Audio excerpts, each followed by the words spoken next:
আসসালামু আলাইকুম। এটা হচ্ছে সিয়ালো রুফটপ চাইনিজ রেস্টুরেন্ট বোরাক টাওয়ারের ছাদে, অর্থাৎ এখানেই আমাদের পাওয়ারের অফিস আছে এবং আমাদের রেসিডেন্সও আছে। ফরেন গেস্ট যারা আসে তারা এখানে থাকে।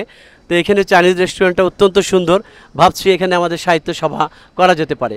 একটু দেখাও এই সবুজটা, এবং রাউন্ড শেপড গোল হয়ে আসছে, কত সুন্দর দেখেন, গোল হয়ে আসছে আস্তে। দক্ষিণ পাশটাও গোল, উত্তর পাশটাও গোল। আমরা এটা হচ্ছে দক্ষিণে। এবার আমি একটু এই ঢাকা শহরটা দেখাই।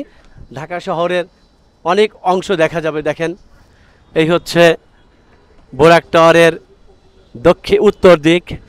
উত্তর দিক থেকে আস্তে আস্তে ধীরে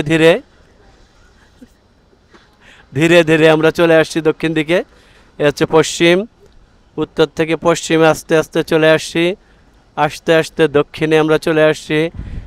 ঢাকা শহর পুরো দেখা যায় এই টাওয়ার থেকে, এই ছাদের থেকে। বোরাক টাওয়ারের এখান থেকে দেখা যাচ্ছে।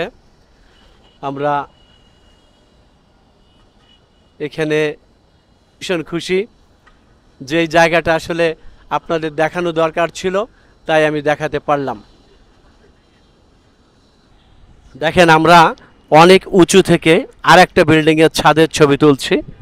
এই যে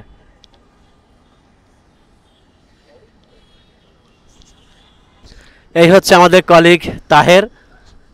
ভিডিওতে ওই ছিল, ও আমার ভিডিও করে দিয়েছে, আমিও করছি।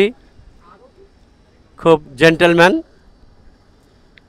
আমি চাচ্ছি এখানে আমরা একটি সাহিত্য সভা করব, অর্থাৎ বিকেলবেলা এসে বসবো, সেটাই চাই।